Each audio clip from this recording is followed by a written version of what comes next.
So here I am writing a script about why I hate writing. Except I don't really mind writing the script, because when you ask me to write a script, it's fine. But when you ask me to write an essay about some prose in high school, about some poetry, I'm not going to take it. I'm going to dread it. So I never really liked writing essays for a couple of reasons in high school. I never really wrote essays in college, so because my degree was in physics. So one of the reasons I didn't really like writing essays is because I'm a math guy, and I like right or wrong answers, and essays don't really have right or wrong answers most of the time. In fact, an essay is usually scored on opinion, because you can't say 100% of the time that the same essay is going to get the same points to two different people. It's kind of impossible. So at that point, if it's just based on who scores it and based on how good you are, so it's just luck. That's why I didn't like essays. It's all lucky. If they're having a good day, they'll give you good points, and give Jim down the road bad points. That Jim down the road, he deserves those bad points though. So another reason I didn't really like essays was because no matter how much I wrote essays in high school, and I wrote a lot, trust me, I took like a lot of classes that required essays at the end. And I wrote a lot of these essays, and I never really got better at them, at least scoring-wise. So this is opposed to math problems, where if I did a lot of math problems, and I did a lot of math problems as well, probably more math problems than essays, but if I did a lot of math problems, I would get better at these math problems because I would understand the patterns, I would do them faster, and I would get fewer mistakes. So why can't I have the same results with essays? And I think it might be because you actually do less essays than like math problems, because an essay takes a long time to write, right? It takes 45 minutes maybe, to write a good one, because you need to write like a thesis, 3 paragraphs, and the summary at the end. That takes a long time to write unless you like speed write it, and that's not going to end up well. I guess another reason why I never really improved at writing essays, well, partly because I didn't really care too much about improving at the writing essays. I bet if I like just put my mind to it and just didn't care about anything else but writing essays, then I bet I could have improved a lot. But yeah, I would question if that would be worth it. Just focus only on writing essays. So another reason why I thought that writing essays was a kind of annoying to me, because I didn't feel like they had a point. I feel like I was just writing them because the teacher said I had to. And if I didn't write them, I would get a bad grade in the class, and I wouldn't go to college, and I would become a hobo, and I would die because I was a hobo. And I didn't want that to happen. So the only point of writing this essay was to not die. I guess that is a point though, so maybe they did have a point. I didn't want to die. Well, I guess the point of not having a point for these essays was I knew I was going to major in like a math or science or maybe even engineering field, and because of that, I knew I wasn't going to write too many essays. In fact, once I got to college, I don't remember an essay. I wrote lab reports, but those weren't really essays. I might have wrote an essay for like engineering communications class. I guess I wanted to be an engineer early on.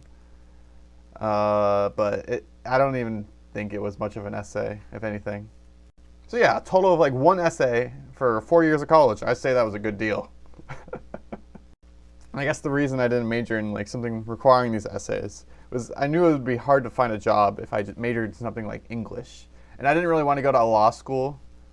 I guess if I went to law school, I guess I would find a good job, maybe, but there's a lot of competition for lawyers in law school, and it would be a long track, and you would question whether that is worth it as well. So I looked it up, and the median salary for lawyers was like $120,000, which seems nice. But that's not factoring in like the cost of all the schooling they had to go through, and that's just median. There's probably a lot more that have less, with like the low end of like 75K. So the only kind of essays I seem to do well on, not necessarily liked, was like history essays. I did sometimes well on those, and the reason behind that was those essays tended to have a lot of logical facts in them. Like, this war, 1812, it happened here, and the general was Daniel Clark, and he led the charge. Yeah, I can write that down because I have a decent enough memory to remember those kind of facts.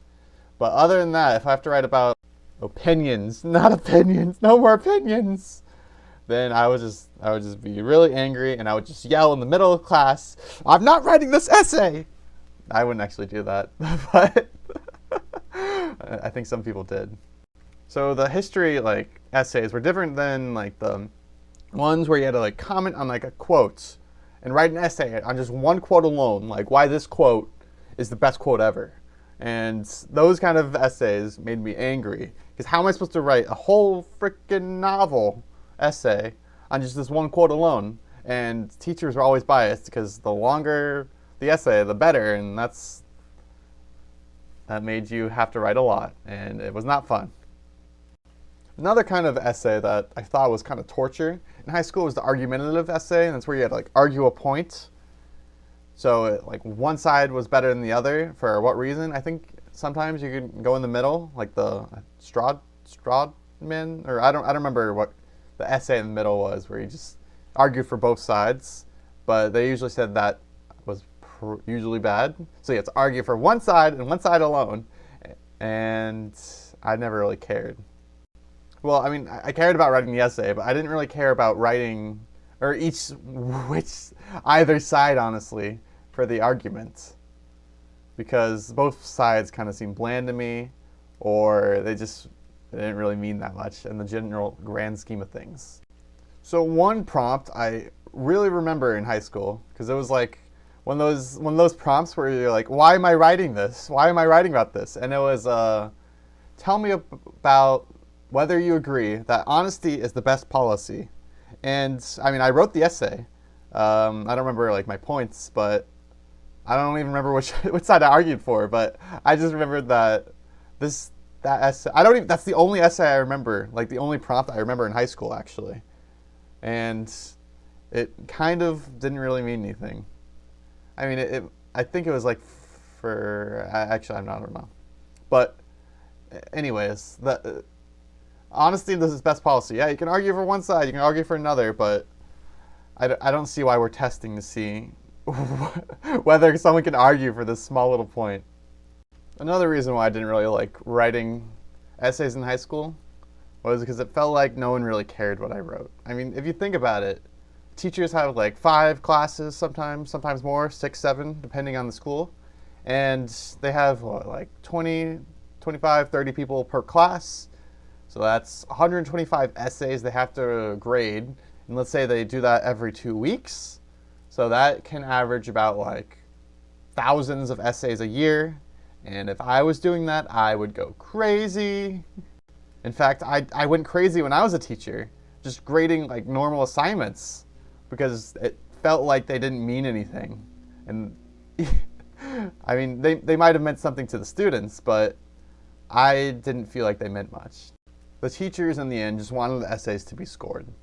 Back on the topic of argumentative essays, if you don't care for either side, it's not going to be easy to craft a solid essay. And it's because you're not going to think of all the points that someone who really cares about one side will craft all the points and say, the other side's trash. Don't even think about that other side.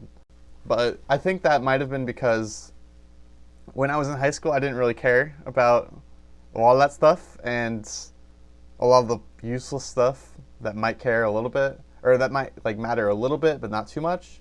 I cared mainly about the general picture, the bigger picture of things back in high school. I guess I grew up out of that eventually. I taught myself how to care more about things that really don't matter that much, that I initially don't care about. And this might be like relating to how like people lose their imagination more when they grow up. Kind of like when you're a kid, oh, you have a big imagination. You can think of a million different things, like do dogs go to heaven or something like that. But like when you're that's a weird example, but when you grow up, you don't really, I feel like most people lose their imaginations, or a lot of it, because the workforce drags them down. I mean, back on the subject of the teachers having to grade all these essays too, like I felt bad for the teachers as well, and I still wrote like as long as essays as I could, because they're grading it, might as well read it all. And I honestly don't even know how much of them they read. They probably just like skimmed through it and marked some stuff with red just to show that they read the essays. but I doubt all the teachers really read every single essay. They don't get paid enough to read all those essays. They also probably get paid, or they probably get really good at detecting when someone doesn't care about the essay, they don't care about what they're writing, they're just writing it so they can get a good grade. They probably can detect all, like when they're BSing their essay or whatnot. Well, anyways, thank you for watching this video on why English was not fun in high school and writing as well. If you liked it, subscribe and whatnot. See you later.